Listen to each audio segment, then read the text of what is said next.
ஒரே ஒரு படத்த பார்க்கறதுக்கு 100 வருஷம் உங்கள வெயிட் பண்ண சொன்னா பண்ணுவீங்களா? இந்த படத்த பார்த்தீங்கன்னா 2015லயே எடுத்து முடிச்சுட்டாங்க. அப்புறம் இந்த படத்துக்கு ஒரே ஒரு காப்பி தான் வச்சிருந்திருக்காங்க. அந்த காப்பியையும் ஒரு பிரெஞ்ச் புல்லட் ப்ரூஃப் லாக்கர்ல வச்சு லாக் பண்ணிட்டாங்க. இந்த லாக்கருக்கு பார்த்தீங்கன்னா கீயே கிடையாது. யாரு நெனச்சாலுமே இந்த லாக்கர திறக்கவே முடியாது. அந்த படத்தோட டைரக்டர், புரொடியூசர் ஏன் இந்த லாக்கர உருவாக்குனவர் நெனச்சா கூட இந்த லாக்கர திறக்க முடியாது. ஏன் அப்டின்னா இந்த லாக்கர் பார்த்தீங்கன்னா 2115 நவம்பர் 18ஆம் தேதி ஆட்டோமேட்டிக்கா ஓப்பன் ஆகுற மாரி செட் பண்ணியிருக்காங்க. அன்னைக்கு தான் இந்த படமும் ரிலீஸ் ஆக போகுது. இந்த படத்த பார்க்கணும்னா அதுக்கப்புறம் தான் பார்க்க முடியும். அதுவரைக்கும் இந்த படத்த யாராலயும் பார்க்க முடியாது. அந்த லாக்கர்லயும் டைமர் ஓடிக்கிட்டே தான் இருக்கும். அப்புறம் அந்த படத்தோட டிக்கெட்ட இப்பவே 1000 பேருக்கு ஸ்பெஷல் டிக்கெட்ஸா குடுத்துருக்காங்க. அதுவும் 2015 நவம்பர் 18ஆம் தேதி நடக்க போற பிரீமியர் ஷோக்கு. அதுவரைக்கும் இந்த டிக்கெட் இருக்கணும்ல.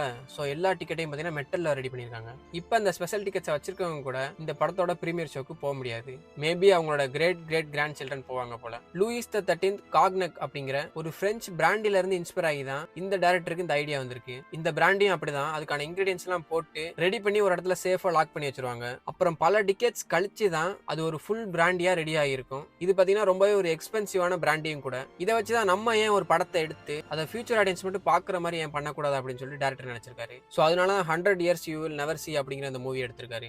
இந்த படத்துக்கு இது வரைக்கும் 3 ட்ரெய்லர் விட்டுருக்காங்க. மூணுமே யூடியூப்ல அவைலபிளா இருக்கு. அதுல ஒரு ட்ரெய்லர்ல பாத்தீங்கன்னா பசுமையான ஃபியூச்சரையும், இன்னொரு ட்ரெய்லர்ல டெக்னாலஜியால கேப்சர் பண்ணப்பட்ட ஃபியூச்சரையும், அப்புறம் மூணாவது ட்ரெய்லர்ல டார்க்கான ஒரு ஃபியூச்சர் அப்படின்னு 3 விதமான ஃபியூச்சரா காமிச்சிருக்காங்க. ஸோ கண்டிப்பா இந்த படத்தை பார்த்தே ஆகணும் அப்படின்னு சொல்லிட்டு உங்களுக்கு தோணுதா? ஸோ அப்போ உடனே இதை தான் நீங்க பண்ணணும். 2115 வரைக்கும் எப்படி உயிர் வாழலாம் அப்படின்ற மாதிரி பார்த்து அதை ஃபாலோ பண்ண ஆரம்பிங்க.